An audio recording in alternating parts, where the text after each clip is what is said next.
നമസ്കാരം. സഹ റൈസ് പ്ലസിലേക്ക് ഏവർക്കും സ്വാഗതം. Degree level prelims and mains എക്സാമിന് തയ്യാറെടുക്കുന്ന ഉദ്യോഗാർത്ഥികളാണ് നിങ്ങൾ. അപ്പോൾ നിങ്ങൾക്ക് വേണ്ടിയിട്ടുള്ള PSCയുടെ പുതിയ സിലബസ് പ്രകാരമുള്ള ക്ലാസ്സുകളാണ് സഹാരി നിങ്ങളുടെ മുമ്പിലേക്ക് വയ്ക്കുന്നത്. കഴിഞ്ഞ ക്ലാസ്സിൽ നമ്മൾ INC എന്ന് പറയുന്ന ഒരു ടോപ്പിക്ക് വിശദമായിട്ട് പഠിച്ചു. അതുമായിട്ട് ബന്ധപ്പെട്ട ക്വസ്റ്റ്യൻ ഡിസ്കഷൻ നമ്മൾ കണ്ടതാണ്. പ്രീവിയസ് ഇയർ ക്വസ്റ്റ്യൻസ് ഒക്കെ വെച്ചിട്ട് നമ്മൾ ഫുള്ള് കാര്യങ്ങൾ ഡിസ്കസ് ചെയ്തതാണ്. അപ്പോൾ ആ ഒരു ക്ലാസ്സിൽ നിങ്ങൾക്ക് എങ്ങനെയാണ് ഈ പുതിയ PSCയുടെ പരിഷ്കരിച്ച രീതി പ്രകാരം ക്വസ്റ്റ്യൻസ് വരുന്നത് എന്നൊരു ധാരണ നിങ്ങൾക്ക് കിട്ടിയിട്ടുണ്ടാകും. അപ്പോൾ അതുമായിട്ട് റിലേറ്റ് ചെയ്ത മറ്റൊരു ടോപ്പിക്കാണ് നമ്മൾ ഇന്ന് പഠിക്കാൻ പോകുന്നത്, സ്വദേശി പ്രസ്ഥാനം അല്ലെങ്കിൽ ദ സ്വദേശി മൂവ്മെൻറ്റ്.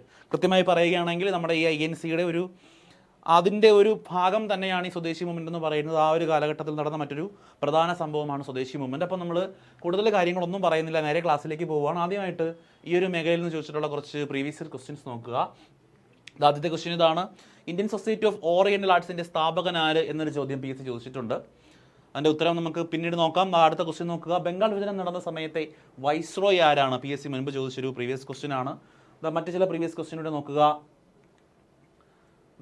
ഈ ഒരു ഭാഗത്ത് നിന്ന് ചോദിച്ചിട്ടുള്ളൊരു ക്വസ്റ്റ്യൻസ് ആണ് ഇവിടെ തന്നിരിക്കുന്നത്. Among the following statement which are true in relation to event of the partition of Bengal എന്നൊരു ക്വസ്റ്റ്യൻ ചോദിച്ചിട്ടുണ്ട്. മറ്റൊരു ക്വസ്റ്റ്യൻ ചോദിച്ചിട്ടുണ്ട്. അപ്പോൾ ഇതൊക്കെ എന്താണ് ഈ ഒരു മേഖലയുമായി ബന്ധപ്പെട്ട് ചോദിച്ചിട്ടുള്ള പ്രീവിയസ് ക്വസ്റ്റ്യനുകളാണ്. ഈ ക്വസ്റ്റ്യൻസൊക്കെ നിങ്ങൾ ഒന്ന് സൂക്ഷ്മമായിട്ട് നോക്കി വയ്ക്കുക. ഈ ഒരു മേഖലയിൽ നിന്ന് ഒരുപാട് ക്വസ്റ്റ്യൻസ് ചോദിച്ചിട്ടുണ്ട്. ആ ക്വസ്റ്റ്യൻസൊക്കെയാണ് നമ്മളിപ്പോൾ ഇവിടെ കണ്ടുകൊണ്ടിരിക്കുന്നത്. ഇപ്പോൾ നമ്മൾ ഈ കണ്ട ക്വസ്റ്റ്യൻസിൻ്റെയൊക്കെ ആൻസർ ഈ ക്ലാസ് കണ്ടു കഴിഞ്ഞ ശേഷം, ഞാൻ ഫസ്റ്റത്തെ ഒരു ക്വസ്റ്റ്യൻ മാത്രമേ വായിച്ചോളൂ, ഉത്തരവൊന്നും പറഞ്ഞിട്ടില്ല. ബാക്കി ക്വസ്റ്റ്യൻസ് ജസ്റ്റ് നിങ്ങളെ ഒന്ന് കാണിച്ചു തന്നതേ ഉള്ളൂ. നിങ്ങൾ ചെയ്യേണ്ടത് ഈ ക്ലാസ് കഴിഞ്ഞ ശേഷം, ഈ ടോപ്പിക്ക് പൂർണ്ണമായിട്ട് കഴിഞ്ഞ ശേഷം പ്രീവിയസ് ഇയർ ക്വസ്റ്റ്യൻ ഡിസ്കഷൻ ഉണ്ടാകും. നമ്മുടെ ഈ ഒരു ഫസ്റ്റ് ഭാഗം എടുത്തൊന്ന് പൗസ് ചെയ്ത് വെച്ചിട്ട് ആൻസറുകൾ നിങ്ങൾക്ക് തന്നെ പറയാൻ പറ്റുന്നുണ്ടോ, നിങ്ങൾ ഈ ക്ലാസ് കണ്ടതുകൊണ്ട് നിങ്ങൾക്ക് ഉപയോഗമുണ്ടായോ, അല്ലെങ്കിൽ ഇതിനകത്തു നിന്നുള്ള പോയിന്റ്സ് ഒക്കെ നമുക്ക് കിട്ടുന്നുണ്ടോ എന്ന് തന്നെ സ്വയം ഒന്ന് നോക്കുക. ഓക്കെ, എല്ലാത്തിൻ്റെ ആൻസർ നമുക്ക് പറയാൻ പറ്റും. അപ്പോൾ നമ്മൾ നേരെ ടോപ്പിക്കിലേക്ക് പോവുകയാണ്. സ്വദേശി മൂവ്മെൻറ്റ് 1905 സ്വദേശി മൂവ്മെൻറ്റ് നടക്കുന്നത്. നോക്കിക്കേ, the swadeshi movement was a major anti colonial movement. First point ശ്രദ്ധിക്കുക, ഇതൊരു ആൻറ്റി കൊളോണിയൽ മൂവ്മെൻ്റ് ആയിരുന്നു. നമുക്കറിയാം, സ്റ്റേറ്റ്മെൻറ്റ് ടൈപ്പ് ക്വസ്റ്റ്യൻസ് നമ്മുടെ കൺഫ്യൂഷൻ ചെയ്യാൻ വേണ്ടിയിട്ട് നിരവധിയായിട്ട് PSC ചോദിക്കുന്നുണ്ട്. അപ്പോൾ ഇതൊക്കെ എടുത്തു വെച്ചിട്ട് ചോദിക്കാം. ആൻറ്റി കൊളോണിയൽ മൂവ്മെൻറ്റ് ഒരു സാമ്രാജ്യത്വ വിരുദ്ധ പോരാട്ടമായിരുന്നു, അല്ലെങ്കിൽ ഒരു സമരമായിരുന്നു എന്ന് പറയുന്നത് സ്വദേശി മൂവ്മെൻറ്റ് എന്ന് പറയുന്നത്. That began in 1905 1905. അപ്പോൾ ഓരോ പോയിൻ്റായിട്ട് ഞാനിങ്ങനെ നോട്ട് ചെയ്ത് വയ്ക്കാം. നിങ്ങൾ കറക്റ്റ് ആ പോയിന്റ് ഓർത്ത് വെച്ച് പഠിച്ചാൽ മതി. As direct response to the British decision to partition Bengal. Okay, direct decision to partition Bengal. It's officially launched, was announced on 1905 August 7 in Kolkata. ഒന്നുമില്ല, സ്വദേശി മൂവ്മെൻറ്റ് തുടങ്ങിയത് ബ്രിട്ടീഷ് ഗവൺമെൻറ് എന്തിനു തീരുമാനിച്ചു? ബംഗാളിനെ പാർട്ടീഷൻ ചെയ്യാൻ വേണ്ടി തീരുമാനിച്ചു, ബംഗാളിനെ വിഭജിക്കാൻ വേണ്ടി തീരുമാനിച്ചു. അപ്പോൾ ഇതിനെതിരെയായിട്ട് ഉയർന്നു വന്ന ഒരു ബഹുജന സമരമാണ് സ്വദേശി മൂവ്മെൻറ്റ്, അല്ലെങ്കിൽ ഇതിനെതിരെ ഉണ്ടായ ഒരു ആൻറ്റി കൊളോണിയൽ മൂവ്മെൻ്റ് ആണ് സ്വദേശി മൂവ്മെൻ്റ് എന്ന് പറയുന്നത്. ഇത് തുടങ്ങിയത് ബംഗാളിലെ കൊൽക്കത്തയിലാണ്. തുടങ്ങിയ വർഷം 1905 ഓഗസ്റ്റ് 7. ഇത്രയും പോയിന്റുകളാണ് ഇവിടെ ഓർക്കേണ്ടത്. ഓക്കെ, അപ്പോൾ ഈ ഫസ്റ്റ് സ്ലൈഡ് നമ്മൾ പ്രധാനമായിട്ട് ഓർത്തു വയ്ക്കേണ്ട കാര്യങ്ങളെന്ന് പറയുന്നത്, ഇത് എന്ത് മൂവ്മെൻ്റ് ആണെന്ന് ചോദിച്ചാൽ ഒരു ആൻറ്റി കൊളോണിയൽ മൂവ്മെൻ്റ് ആണ്, ഒരു സാമ്രാജ്യത്വ വിരുദ്ധ ശക്തിയാണ്. ഇത് തുടങ്ങാനുണ്ടായ കാരണം എന്താണെന്ന് ചോദിച്ചാൽ 1905 ബ്രിട്ടീഷ് ഗവൺമെൻറ് ബംഗാൾ പാർട്ടീഷൻ ചെയ്യുന്നു, ബംഗാളിനെ വിഭജിക്കുന്നു. അപ്പോൾ ഈ ബംഗാൾ വിഭജനവുമായി ബന്ധപ്പെട്ട് അതിനെതിരെ ഉയർന്നു വന്ന ഒരു സമര രീതിയാണ് സ്വദേശി മൂവ്മെൻ്റ് എന്ന് പറയുന്നത്. ഇത് കൃത്യമായി നടന്നത് 1905 ഓഗസ്റ്റ് 7 കൊൽക്കത്തയിലാണ്. ക്ലിയർ അല്ലേ? എല്ലാ പോയിന്റുകളും ക്ലിയർ അല്ലേ? പോയിന്റുകളൊക്കെ മനസ്സിൽ ഭദ്രമായിട്ട് വെച്ചേക്കുക. അടുത്ത സ്ലൈഡിലേക്ക് പോവുകയാണ്. അടുത്തത് നമ്മൾ നോക്കുക. The core philosophy of the movement was self reliance, promoting the use of indigenous goods and boycott foreign products. ഈ സ്വദേശി മൂവ്മെൻറ്റിൻ്റെ പ്രധാനപ്പെട്ട കോർ ഫിലോസഫി, ഇവർ മുന്നോട്ട് വെച്ച പ്രധാനപ്പെട്ട ഒരു ആശയം എന്ന് പറയുന്നത് സെൽഫ് റിലയൻസ്, സ്വയം ഭരണം നേടുക. സെൽഫ് റിലയൻസ്, സ്വയമായിട്ട് എന്ത് ചെയ്യുക, സ്വയം ഭരണം നേടുക. അതൊന്നാമത്തെ ഒരു മോട്ടീവാണ്, അല്ലെങ്കിൽ ഒരു പ്രധാനപ്പെട്ട ഒന്നാമത്തെ ഒരു കോറാണ്. അടുത്തത് promoting the use of indigenous goods, സ്വദേശി വസ്തുക്കൾ കൂടുതലായിട്ട് ഉപയോഗിക്കുക. ബ്രിട്ടീഷുകാരുടെ വസ്തുക്കൾ ഉപയോഗിക്കുന്നത് കുറച്ചിട്ട് സ്വദേശി വസ്തുക്കൾ എന്ത് ചെയ്യുക, കൂടുതലായിട്ട് ഉപയോഗിക്കുക. And boycott foreign products, boycott foreign products, foreign വസ്തുക്കൾ എന്ത് ചെയ്യുക, ബഹിഷ്കരിക്കുക. അപ്പോൾ ഇതായിരുന്നു the core philosophy of the movement. സ്വദേശി മൂവ്മെൻറ്റിൻ്റെ കോർ ഫിലോസഫി അല്ലെങ്കിൽ പ്രധാനമായിട്ടും സ്വദേശി മൂവ്മെൻറ്റ് മുന്നോട്ട് വെച്ച ആശയങ്ങളെന്ന് പറയുന്നത് self reliance, promoting the use of indigenous goods and boycott the foreign products. ഇവിടെ നിങ്ങൾ ശ്രദ്ധിക്കേണ്ട കാര്യം, ബ്രിട്ടീഷുകാരെ പൂർണ്ണമായിട്ടും ബോയ്ക്കോട്ട് ചെയ്യുക എന്നൊരു ലക്ഷ്യം സ്വദേശി മൂവ്മെൻറ്റിന് ഇല്ലായിരുന്നു. സ്വദേശി മൂവ്മെൻറ്റ് എന്നല്ല, നിലവിൽ നമ്മൾ INC ഒക്കെ പഠിച്ചതാണ്, ഒരു സ്ഥലത്തും ബ്രിട്ടീഷുകാരെ ഇവിടെ നിന്ന് പുറത്താക്കണം എന്നൊരു എയിം ഈ ഒരു സമയത്തൊന്നും എന്ത് ചെയ്തിട്ടില്ല, ഇന്ത്യക്കാരുടെ അല്ലെങ്കിൽ നമ്മുടെ INCയുടെ അല്ലെങ്കിൽ നമ്മുടെ നേതാക്കളുടെ മനസ്സിലില്ല. അവരുടെ കണ്ണിൽ അവർ കണ്ടതെന്ന് പറഞ്ഞാൽ ബംഗാളിനെ വിഭജിച്ചു. അപ്പോൾ അതിനെതിരായിട്ട് എന്ത് ചെയ്തു, ഒരു പ്രക്ഷോഭം ഉണ്ടായി. ആ പ്രക്ഷോഭത്തിൽ അവർ പറയുന്നു, നമ്മൾ എന്ത് ചെയ്യുന്നില്ല, വിദേശ വസ്തുക്കളൊന്നും ഉപയോഗിക്കുന്നില്ല, പകരം സ്വദേശി വസ്തുക്കൾ കൂടുതലായിട്ട് പ്രൊമോട്ട് ചെയ്യുന്നു, വിദേശ വസ്തുക്കളെ ബഹിഷ്കരിക്കുന്നു എന്ന് പറയുന്നു. ഓക്കെ, ഇത് ശരിക്കും ബ്രിട്ടീഷുകാരെ പുറത്താക്കാൻ വേണ്ടിയിട്ടൊന്നും ആയിരുന്നില്ല. അപ്പോൾ നമ്മൾ ഇത് പറഞ്ഞതിൻ്റെ കാര്യമെന്ന് പറഞ്ഞാൽ അവർ ബ്രിട്ടീഷിൻ്റെ ഗുഡ്സ് മാത്രമേ എന്ത് ചെയ്തിട്ടുള്ളൂ, ബോയ്ക്കോട്ട് ചെയ്തിട്ടുള്ളൂ. ബ്രിട്ടീഷുകാർ ഉണ്ടാക്കിയ വിദ്യാഭ്യാസ സ്ഥാപനങ്ങളുണ്ട്, അവർ കൊണ്ടുവന്ന പുതിയ ഒരുപാട് സാങ്കേതിക മികവുള്ള സംവിധാനങ്ങളുണ്ട്, ഇതിനെ ഒന്നും മൊത്തമായും ബഹിഷ്കരിച്ചില്ല. അപ്പോൾ അങ്ങനെയൊന്നും തെറ്റിദ്ധരിച്ച് വയ്ക്കരുത്. അപ്പോൾ അവർ promoting the use of indigenous goods, നമ്മുടെ സ്വദേശ വസ്തുക്കൾ കൂടുതലായിട്ട് എന്ത് ചെയ്തു, പ്രൊമോട്ട് ചെയ്തു. And boycott foreign products, foreign പ്രൊഡക്റ്റുകൾ, വിദേശ വസ്തുക്കളെ ബോയ്ക്കോട്ട് ചെയ്തു. അപ്പോൾ ഇതായിരുന്നു നമ്മുടെ സ്വദേശി മൂവ്മെൻറ്റിൻ്റെ പ്രധാനപ്പെട്ട ഒരു കോർ എന്ന് പറയുന്നത്, കോർ ഫിലോസഫി എന്ന് പറയുന്നത്. ഓക്കെയാണ്, ക്ലിയർ ആണ്. ഇതാ നമ്മൾ അടുത്ത സ്ലൈഡിലേക്ക് പോവുകയാണ്. The partition of Bengal, cause and effect. അപ്പോൾ നമ്മൾ പറഞ്ഞു, ഈ സ്വദേശി മൂവ്മെൻ്റ് എന്ന് പറയുന്ന ഒരു വലിയ പ്രക്ഷോഭം അല്ലെങ്കിൽ വലിയൊരു മുന്നേറ്റം ഉണ്ടാകുന്നതിന് കാരണമായത് ബംഗാളിൻ്റെ വിഭജനമാണെന്ന് നമ്മൾ പറഞ്ഞു. അപ്പോൾ നമ്മളിനി പഠിക്കാൻ പോകുന്നത് പാർട്ടീഷൻ ഓഫ് ബംഗാൾ, ബംഗാൾ വിഭജനത്തെക്കുറിച്ചിട്ടാണ് പഠിക്കാൻ പോകുന്നത്. അതിൻ്റെ കോസ് ആൻഡ് എഫക്റ്റ്, അതിൻ്റെ കാരണങ്ങളും അതുമൂലമുണ്ടായ മറ്റു ചില കാര്യങ്ങളുമാണ് നമ്മൾ പഠിക്കാൻ പോകുന്നത്. നോക്കുക, the partition was A class example of British divide and rule policy. ബ്രിട്ടീഷുകാർ കൊണ്ടുവന്ന അല്ലെങ്കിൽ ബ്രിട്ടീഷുകാർ നടപ്പിലാക്കാൻ ശ്രമിച്ച ഒരു നയമാണ് ഡിവൈഡ് ആൻഡ് റൂൾ പോളിസി. ബ്രിട്ടീഷുകാർക്ക് നന്നായിട്ട് അറിയാമായിരുന്നു, ഇന്ത്യക്കാർ അല്ലെങ്കിൽ പ്രധാനമായിട്ടും ഈ ബംഗാൾ മേഖലയാണ്, ബംഗാളിലുള്ള ആളുകൾ സ്ട്രോങ് ആയിട്ട് നിന്ന് കഴിഞ്ഞാൽ അവരുടെ പല കാര്യങ്ങളും പല പദ്ധതികളും പൊളിഞ്ഞ് തകർന്നു പോകുമെന്ന് വളരെ വ്യക്തമായ ധാരണ ബ്രിട്ടീഷുകാർക്കുണ്ടായിരുന്നു. അപ്പോൾ അല്ലെങ്കിൽ അതിനെ ഒന്ന് മറികടക്കാൻ വേണ്ടിയിട്ട് അവർ കൊണ്ടുവന്ന ഒരു പ്രധാനപ്പെട്ട പദ്ധതിയാണ് ഡിവൈഡ് ആൻഡ് റൂൾ പോളിസി. അതായത് എന്ത് ചെയ്യുക, ഇന്ത്യക്കാരെ വിഭജിക്കുക, ഇന്ത്യക്കാരുടെ മതത്തിൻ്റെയും ജാതിയുടെയും അടിസ്ഥാനത്തിൽ വിഭജിച്ച് എന്ത് ചെയ്യുക, ഭരിക്കുക, 2 തട്ടായിട്ട് ഭരിക്കുക. അപ്പോൾ ഇത് മാസ്റ്റർമൈൻഡ് ചെയ്ത വ്യക്തിയാണ് ലോർഡ് കഴ്സൺ. ഓക്കെ, അപ്പോൾ ബംഗാൾ പാർട്ടീഷൻ എന്ന് പറയുന്നത് ബ്രിട്ടീഷുകാരുടെ ഡിവൈഡ് ആൻഡ് റൂൾ പോളിസിക്ക് നല്ലൊരു ഉദാഹരണമാണ്. ഇത് കൊണ്ടുവന്ന അല്ലെങ്കിൽ ഈ ഒരു ആശയം നടപ്പിലാക്കിയ വ്യക്തിയാണ് ലോർഡ് കഴ്സൺ എന്ന് പറയുന്നത്. 2 കാര്യങ്ങൾ, ഡിവൈഡ് ആൻഡ് റൂൾ പോളിസി ഓർത്ത് വെച്ചിരിക്കുക, ഇത് നടപ്പിലാക്കിയത് ലോർഡ് കഴ്സൺ ആണ് എന്ന കാര്യവും കൂടി ഓർത്ത് വെച്ചിരിക്കുക. ഓക്കെ, നോക്കുക, British rational vs the real motive. ബ്രിട്ടീഷുകാർ എന്തിനാണ് ഈ പദ്ധതി കൊണ്ടുവന്നത്, എന്തിനു വേണ്ടിയിട്ടാണ് ഒരു പദ്ധതി കൊണ്ടുവന്നത്, എന്നിട്ട് അവർ അത് തന്നെയാണോ ഇന്ത്യക്കാരോട് പറഞ്ഞത്? അവർ ഇപ്പോൾ നിങ്ങളെ ഡിവൈഡ് ആൻഡ് റൂൾ ചെയ്യാൻ പോവുകയാണ്, നിങ്ങളെ ഭിന്നിപ്പിച്ച് ഭരിക്കാൻ വേണ്ടിയിട്ട് നമ്മൾ ബംഗാളിനെ ഭജിക്കാൻ പോകുന്നു എന്ന് പറഞ്ഞുകൊണ്ടല്ല ബ്രിട്ടീഷുകാർ എന്ത് ചെയ്തത്, ബംഗാളിനെ ഭജിച്ചത്. ബ്രിട്ടീഷുകാരുടെ യഥാർത്ഥ ഇൻറ്റൻഷൻ അതായിരുന്നു, അല്ലെങ്കിൽ അവരുടെ real motive divide and rule എന്ന് പറയുന്ന ആ ഒരു പരിപാടി നടപ്പിലാക്കുക എന്നതായിരുന്നു. എങ്കിലും ഇന്ത്യക്കാരുടെ അവർ പറഞ്ഞതല്ല. അപ്പോൾ അതിനെക്കുറിച്ചിട്ടാണ് നമ്മൾ പറയാൻ പോകുന്നത്. On July 20, 1905, 1905 July 20 Lord Curzon announced the division of Bengal. Lord Curzon എന്ത് ചെയ്യുന്നു, ബംഗാളിൻ്റെ ഡിവിഷനെ പറ്റി പറയുന്നു. Claiming it was for administrative efficiency. അവിടെയാണ് നമ്മുടെ കളിയിരിക്കുന്നത്. Claiming it was for administrative efficiency, ഭരണകാര്യങ്ങൾ കൂടുതൽ എഫിഷ്യൻ്റ് ആക്കാൻ വേണ്ടിയിട്ട് നമ്മൾ എന്ത് ചെയ്യുന്നു, ബംഗാളിനെ വിഭജിക്കാൻ പോകുന്നു എന്ന് 1905 ജൂലൈ 20 ലോർഡ് കഴ്സൺ അനൗൺസ് ചെയ്യുന്നു. അപ്പോൾ ഇവിടെ നമ്മൾ ശ്രദ്ധിക്കേണ്ട കാര്യമെന്ന് പറയുന്നത്, ഒന്ന് വർഷം, മാസം, തീയതി. ബംഗാൾ വിഭജനം അനൗൺസ് ചെയ്ത വർഷം 1905. നമുക്ക് ഈസി ആയിട്ട് കിട്ടും, ഡേറ്റ് മാത്രം ഓർമ്മിച്ച് വെച്ചിരുന്നാൽ മതി. ജൂലൈ 20 ഓക്കെ, ഓരോ പോയിന്റും ഓരോ ക്വസ്റ്റ്യനായിട്ട് തന്നെ നിങ്ങൾ കാണണം കേട്ടോ. നമ്മുടെ PSC എക്സാം പേപ്പറിലെ ഒരു ക്വസ്റ്റ്യൻ പ്രിന്റ് ചെയ്ത് വെച്ചിരിക്കുന്ന ഒരു രീതി നിങ്ങൾക്ക് അറിയാമല്ലോ. നമ്മൾ ഈ സ്ലൈഡ് കാണുന്ന പോലെയാണോ PSCയുടെ ക്വസ്റ്റ്യൻ പേപ്പർ? നിങ്ങൾക്കറിയാം, നമ്മൾ എക്സാം എഴുതിയിട്ടുള്ളവരാണ്. അപ്പോൾ ആ ഒരു ക്വസ്റ്റ്യൻ്റെ പേപ്പറിൽ ഇതാ നമ്മൾ ഈ ഒരു സാധനം ക്വസ്റ്റ്യനായിട്ട് വരുന്നത് പോലെ ചിന്തിച്ച് എന്ത് ചെയ്യുക, ക്ലാസ് കാണാം. അപ്പോൾ കുറച്ചും കൂടിയൊക്കെ കാര്യങ്ങൾ നമ്മുടെ മൈൻഡിലിരിക്കും. അപ്പോൾ ഇത് അനൗൺസ് ചെയ്ത വ്യക്തിയുടെ പേര് ലോർഡ് കഴ്സൺ. ലോർഡ് കഴ്സൺ ആണ്, നമ്മൾ ഓൾറെഡി പറഞ്ഞു, ലോർഡ് കഴ്സൺ ആണ്. അദ്ദേഹം എന്ത് പറഞ്ഞാണ് ഇത് ചെയ്തതെന്ന് ചോദിച്ചാൽ, ഫോർ അഡ്മിനിസ്ട്രേറ്റീവ് എഫിഷ്യൻസി, നിങ്ങൾക്ക് കൂടുതലായിട്ട് ഭരണ മികവ് ഉണ്ടാകാൻ വേണ്ടിയിട്ട്, അഡ്മിനിസ്ട്രേഷൻസ് കുറച്ചും കൂടി മികവുറ്റതാക്കാൻ വേണ്ടിയിട്ട് നമ്മൾ ബംഗാളിനെ വിഭജിക്കാൻ പോകുന്നു എന്ന് പറഞ്ഞിട്ടാണ് എന്ത് ചെയ്തത്, ഈ ബ്രിട്ടീഷുകാർ നമ്മുടെ ബംഗാളിനെ വിഭജിച്ചത്. പക്ഷേ അവരുടെ യഥാർത്ഥ ഇൻറ്റൻഷൻ അതായിരുന്നില്ല. The real goal was to weaken Bengal, which was the nursery of Indian national movement by splitting its population along religious line and breaking Hindu-Muslim unity.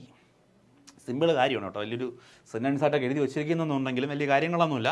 നമ്മൾ നിങ്ങൾക്ക് ഈസി ആയിട്ട് ചിന്തിച്ചാൽ തന്നെ മനസ്സിലാവും. അവരുടെ യഥാർത്ഥ ഗോളെന്ന് പറയുന്നത് എന്തിനായിരുന്നു? ടു വീക്കൻ ബംഗാൾ, ബംഗാളിനെ ശക്തി കുറയ്ക്കുക, ബംഗാളിനെ കുറച്ചും കൂടി വീക്കാക്കുക. അതായത് ഇപ്പോൾ ഞാൻ നേരത്തെ പറഞ്ഞതുപോലെ ബ്രിട്ടീഷുകാർക്ക് നന്നായിട്ട് അറിയാം ഈ ബംഗാൾ എന്ന് പറയുന്ന സ്ഥലത്ത് നിന്ന് ബ്രിട്ടീഷുകാർ ചെയ്യുന്ന പല പരിപാടികൾക്കെതിരെയും ശക്തമായിട്ടുള്ള പ്രക്ഷോഭങ്ങൾ ഉണ്ടാകും. അതിൻ്റെ കാരണം എന്ന് പറയുന്നത് ഈ ബംഗാളിനെയാണ് nursery of Indian national movements എന്ന് പറയുന്നത്. അപ്പോൾ അതൊരു ചോദ്യമാണ്. Nursery of Indian national movements, Indian ദേശീയ പ്രസ്ഥാനങ്ങളുടെ അല്ലെങ്കിൽ ദേശീയ സമരങ്ങളുടെ നഴ്സറി എന്നറിയപ്പെടുന്ന സ്ഥലം ബംഗാളാണ്. കാര്യം നമ്മൾ പഠിക്കുന്ന ഒട്ടുമിക്ക പ്രധാനപ്പെട്ട നേതാക്കളൊക്കെ ബംഗാളിൽ നിന്നുള്ള ആളുകളാണ്. അപ്പോൾ സ്വാഭാവികമായിട്ടും കൂടുതലായിട്ടുള്ള പ്രക്ഷോഭങ്ങളും സമരങ്ങളും ഒക്കെ കൂടുതലായിട്ട് നടക്കാൻ ചാൻസ് ബംഗാളിലാണ്. ഓക്കെ, അതുകൊണ്ടാണ് നമ്മൾ nursery of Indian national movement എന്ന് ബംഗാളിനെ പറയുന്നത്. ഓക്കെ, അപ്പോൾ ഈ ബംഗാൾ സ്വാഭാവികമായിട്ടും മറ്റുള്ള സ്ഥലങ്ങളെക്കാൾ കൂടുതൽ സ്ട്രോങ് ആണ്. ഇവിടെ ബ്രിട്ടീഷുകാർക്കെതിരായിട്ടുള്ള കലാപങ്ങളും കാര്യങ്ങളും ഒക്കെ നടക്കാനായിട്ടുള്ള സാധ്യത കൂടുതലാണ്. അവരിങ്ങനെ നിന്ന് കഴിഞ്ഞാൽ നല്ല ശക്തരായിട്ട് നിൽക്കാനും ബംഗാളിന് പറ്റും. അപ്പോൾ ബംഗാളിൻ്റെ ശക്തി കുറയ്ക്കുക, ബംഗാളിനെ വീക്കാക്കുക, അതായിരുന്നു നമ്മുടെ ഈ പറയുന്ന ബ്രിട്ടീഷുകാരുടെ യഥാർത്ഥ ഇൻറ്റൻഷൻ. അവർ പറഞ്ഞ കാര്യമെന്ന് പറയുന്നത് അഡ്മിനിസ്ട്രേറ്റീവ് എഫിഷ്യൻസിക്ക് വേണ്ടിയാണ് എന്നാണെങ്കിലും അവരുടെ യഥാർത്ഥ ലക്ഷ്യമെന്ന് പറയുന്നത് ബംഗാളിനെ വീക്കൺ ചെയ്യുക എന്നുള്ളതായിരുന്നു. എങ്ങനെ അത് ചെയ്യുന്നതെന്ന് ചോദിച്ചാൽ ബൈ സ്പ്ലിറ്റിംഗ് ഇറ്റ്സ് പോപ്പുലേഷൻ, അവരുടെ പോപ്പുലേഷൻ എന്ത് ചെയ്യുന്നു? സ്പ്ലിറ്റ് ചെയ്യുന്നു എലോങ് റിലീജിയസ് ലൈൻ, മതത്തിൻ്റെ അടിസ്ഥാനത്തിൽ അവിടെയുള്ള വലിയൊരു പോപ്പുലേഷൻ ഓഫ് ആളുകളെ എന്ത് ചെയ്യുന്നു? സ്പ്ലിറ്റ് ആക്കുന്നു. And breaking Hindu Muslim unity, ഹിന്ദുക്കളും മുസ്ലിങ്ങളും തമ്മിലുള്ള ഐക്യം തകർക്കുക. അതായത് ഒരുപാട് പോപ്പുലേഷനുണ്ട്, ഹിന്ദുക്കളും മുസ്ലിങ്ങളും അടങ്ങുന്ന ഒരുപാട് പോപ്പുലേഷനുള്ള, ഒരുപാട് ദേശീയ നേതാക്കളുള്ള, സ്വാഭാവികമായിട്ടും ശക്തി കൂടുതലായിട്ടുള്ളൊരു പ്രദേശമാണ് ബംഗാൾ. ഈ ബംഗാളിൻ്റെ ഹിന്ദു മുസ്ലിം യൂണിറ്റി തകർക്കണം, അവരെ ജാതിയുടെയും മതത്തിൻ്റെയും അടിസ്ഥാനത്തിൽ വിഭജിക്കണം. അങ്ങനെ വിഭജിച്ച ബംഗാളിൻ്റെ ശക്തി കുറയ്ക്കുക. അങ്ങനെ ശക്തി കുറഞ്ഞാൽ എന്ത് ചെയ്യാൻ പറ്റും? ഈ ബ്രിട്ടീഷുകാരുടെ പല നയങ്ങളും അവിടെ നടപ്പിലാക്കാൻ പറ്റും. അപ്പോൾ ഇങ്ങനെ ബംഗാളിനെ വീക്കൺ ചെയ്യുക എന്നുള്ളതായിരുന്നു ഈ ബംഗാൾ പാർട്ടീഷൻ്റെ യഥാർത്ഥ ഇൻറ്റൻഷൻ എന്ന് പറയുന്നത്. നോക്കുക, അത് കഴിഞ്ഞിട്ട് പറയുന്നത് as the home secretary H.H. Risley noted in 1904, a united Bengal is a strength, if the Bengal is divided its strength will be diminished. നല്ലൊരു പോയിൻ്റാണ്.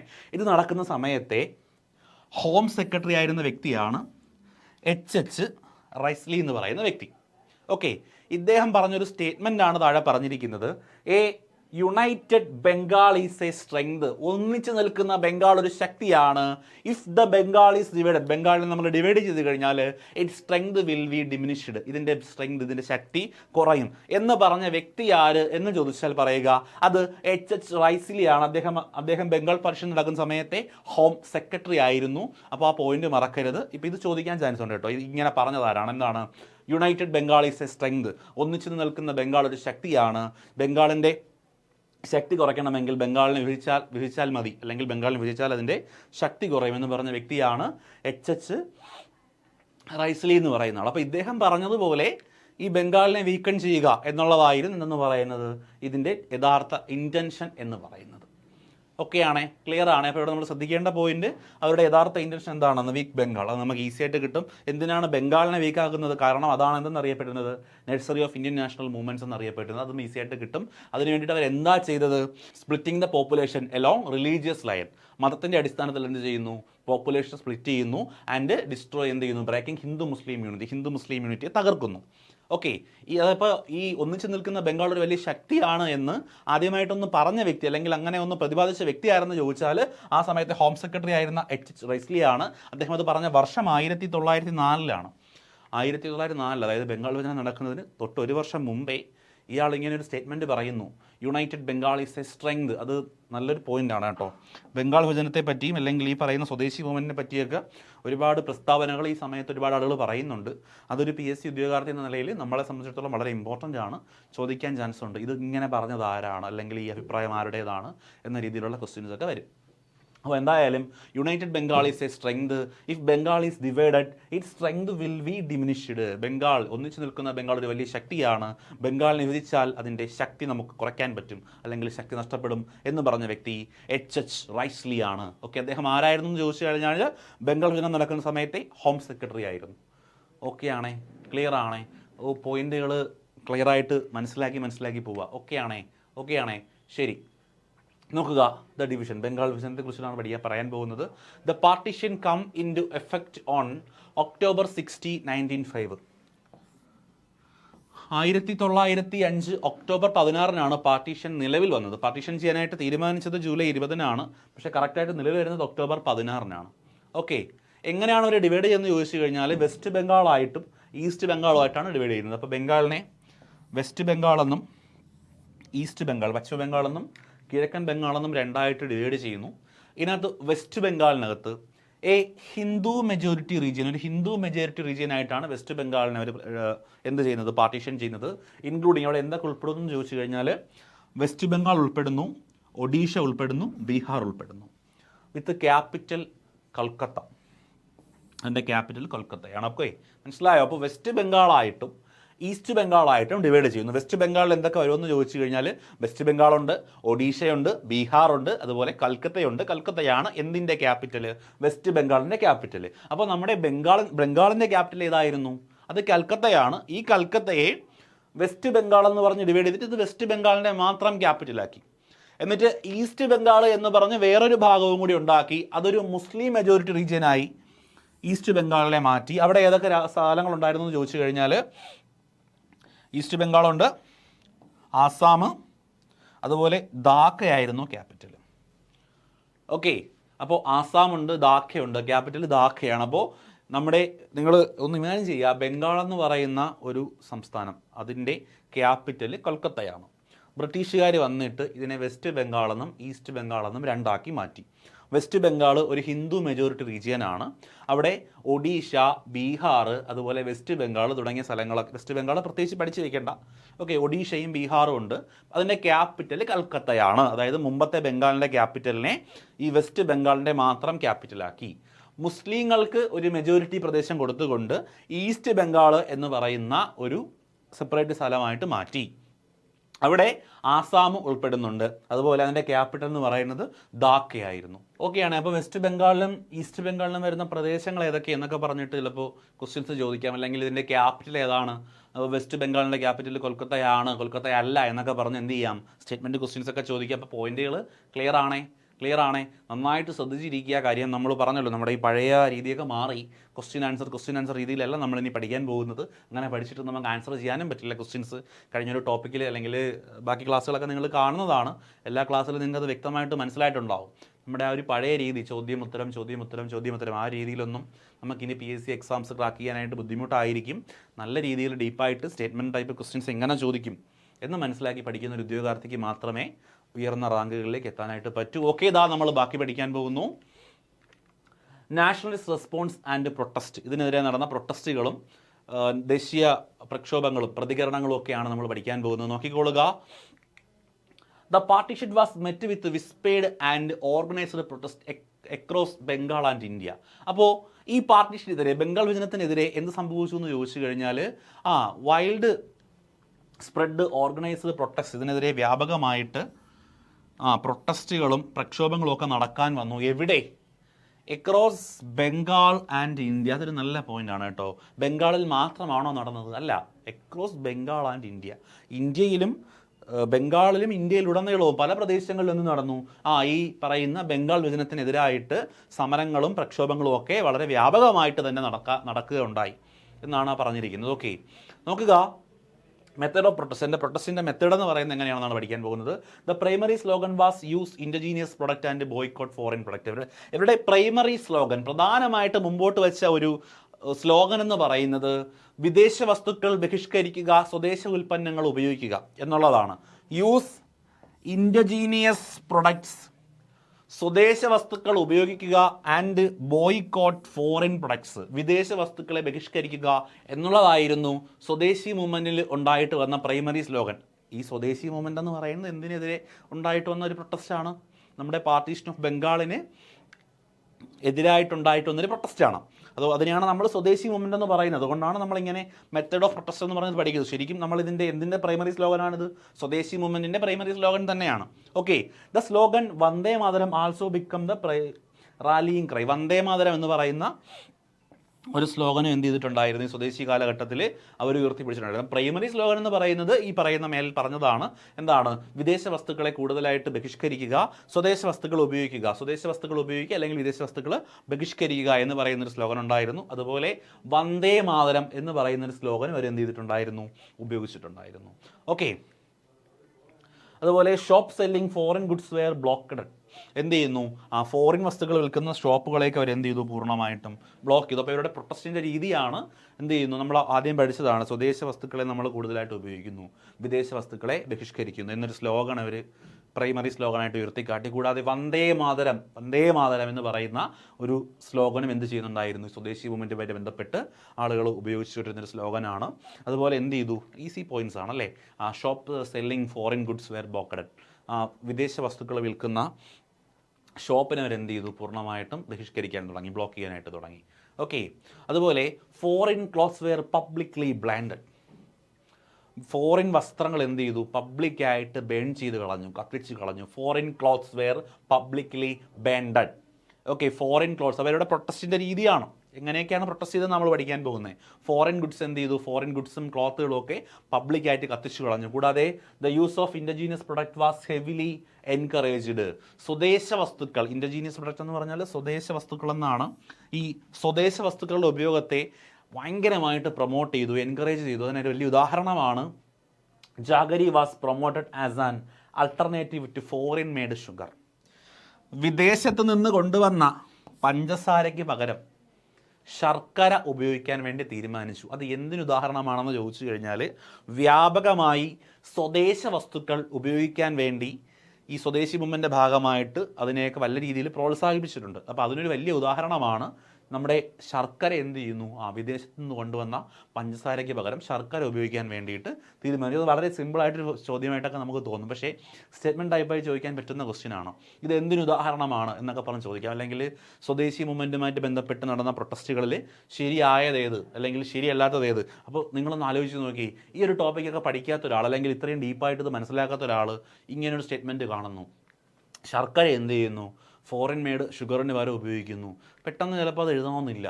പിന്നെ സ്വദേശി മൂവ്മെൻ്റ് ഇടയിലല്ലേ ശർക്കര, അത് തെറ്റാണെന്നൊക്കെ ചിലപ്പോൾ ചിന്തിക്കാം. വർക്ക് ചെയ്യാത്ത ഒരാൾ, പൂർണ്ണമായിട്ടും പഠിക്കാത്ത ഒരാൾ. ഓക്കെ, അപ്പോൾ അതുകൊണ്ട് ഇതൊക്കെ ഇമ്പോർട്ടൻ്റ് ആണ്. ഓക്കെ, നോക്കുക. അടുത്തത് large scale demonstration and public meeting organised to oppose the ബ്രിട്ടീഷുകാരെ എതിർക്കാൻ വേണ്ടിയിട്ട് വലിയ രീതിയിലുള്ള ഡെമോൺസ്ട്രേഷൻ ആൻഡ് പബ്ലിക് മീറ്റിംഗ്സ്, വലിയ രീതിയിലുള്ള പ്രക്ഷോഭങ്ങളും അതുപോലെ തന്നെ പബ്ലിക് മീറ്റിംഗ്സ്, പൊതുയോഗങ്ങളും ഒക്കെ എന്ത് ചെയ്യാൻ തുടങ്ങി? തീരുമാനിക്കാൻ തുടങ്ങി അല്ലെങ്കിൽ നടത്താൻ തുടങ്ങി. ഇതൊക്കെയായിരുന്നു എന്ന് പറയുന്നത് നമ്മുടെ ബംഗാൾ പാർട്ടീഷനെതിരെയുള്ള പ്രൊട്ടസ്റ്റിൻ്റെ മെത്തേഡുകളെന്ന് പറയുന്നത്. ഓക്കെ, ഒരിക്കൽ കൂടി ഒന്ന് പെട്ടെന്ന് നോക്കുക. അപ്പോൾ നമ്മൾ പഠിക്കാൻ പോകുന്നത് നമ്മുടെ ഈ പറയുന്ന ബംഗാൾ പാർട്ടീഷനെതിരായിട്ടുണ്ടായിട്ട് വന്ന നാഷണൽ റെസ്പോൺസും പ്രൊട്ടസ്റ്റിനെയൊക്കെ പറ്റിയിട്ടാണ്. അപ്പോൾ ബംഗാൾ വിഭജനത്തിനെതിരായിട്ട് രാജ്യമൊട്ടാകെ, ബംഗാളിലും അതുപോലെ ഇന്ത്യയിലുടനീളവും എന്ത് ചെയ്തിട്ടുണ്ട്? വളരെ രീതിയിലുള്ള ഓർഗനൈസ്ഡ് പ്രൊട്ടസ്റ്റുകളൊക്കെ ഉണ്ടായി. അതുപോലെ തന്നെ ഇവരുടെ പ്രധാനപ്പെട്ട മെത്തേഡെന്ന് പറയുന്നത്, അവരുടെ പ്രധാനപ്പെട്ട സ്ലോഗൻസ് രണ്ടെണ്ണം പഠിക്കണം. ഒന്ന്, use indigenous product and boycott foreign products, അല്ലേ? ഇൻഡിജീനിയസ് പ്രൊഡക്റ്റുകളെ ഉപയോഗിക്കുക, ഫോറിൻ പ്രൊഡക്റ്റിനെ ബോയ്ക്കോട്ട് ചെയ്യുക എന്ന് പറയുന്ന ഒരു സ്ലോഗൻ അവർ പ്രൈമറി സ്ലോഗനായിട്ട് ഉയർത്തിപ്പിടിച്ചു. കൂടാതെ വന്ദേ മാതരം എന്ന് പറയുന്ന ഒരു സ്ലോഗനും എന്ത് ചെയ്തു? ഈ സമയത്ത് ഉപയോഗിച്ചു വന്നൊരു സ്ലോഗനാണ്.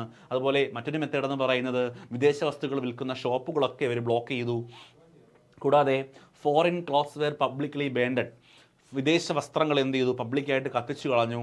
അതുപോലെ ഇൻഡിജീനിയസ് പ്രൊഡക്റ്റ് യൂസ് ചെയ്യുന്നത് വലിയ രീതിയിൽ പ്രൊമോട്ട് ചെയ്തു. ഒരു വലിയൊരു ഉദാഹരണമാണെന്ന് പറയുന്നത് നമ്മുടെ ശർക്കര എന്തിനു പകരം ഉപയോഗിച്ചു? നമ്മുടെ ഫോറിൻ മെയ്ഡ് ഷുഗറിന് പകരം ശർക്കര ഉപയോഗിച്ചു. ഓക്കെ, അതുപോലെ large scale demonstration and public meeting were organised to oppose the ബ്രിട്ടീഷുകാരെ തടയുന്നതിന് വേണ്ടിയിട്ട് വലിയ രീതിയിലുള്ള പ്രക്ഷോഭങ്ങളും പൊതുയോഗങ്ങളും ഒക്കെ എന്ത് ചെയ്യാൻ തുടങ്ങി, നടപ്പാക്കാനായിട്ട് തുടങ്ങി. അപ്പോൾ ഈ ഒരു രീതിയിലാണ് ബംഗാൾ വിഭജനത്തിനെതിരായിട്ട് അവർ നടത്തിയ പ്രക്ഷോഭങ്ങളെന്ന് പറയുന്നത്. അല്ലെങ്കിൽ ഇത് തന്നെയാണ് എന്തെന്ന് പറയുന്നത്, സ്വദേശി മൂവ്മെൻറ്റിൻ്റെ ഭാഗമായിട്ട് നടത്തിയ പരിപാടികളെന്ന് പറയുന്നത്. അടുത്ത് നോക്കുക, symbolic unity. The day of partition took effect on October 60, 1905 was observed as National Day of Mauring. National day of mourning ആയിട്ട് ആചരിക്കുന്നത് നമ്മുടെ ബംഗാൾ വിഭജനം നടന്ന 1905 ഒക്ടോബർ 16 അപ്പോൾ 1905 ഒക്ടോബർ 16 നാഷണൽ ഡേ ഓഫ് മൗറിംഗ്, ദേശീയ ദുഃഖാചരണ ദിനമായിട്ട് ആചരിക്കുന്നു. ഓക്കെ, അപ്പോൾ ദേശീയ ദുഃഖാചരണ ദിനമായിട്ട് ആചരിക്കുന്നത് അല്ലെങ്കിൽ നാഷണൽ ഡേ ഓഫ് മൗറിംഗ് ആയിട്ട് ആചരിക്കുന്നത് 1905 ഒക്ടോബർ 5 എന്ന് ഓർത്തു വച്ചിരിക്കുക.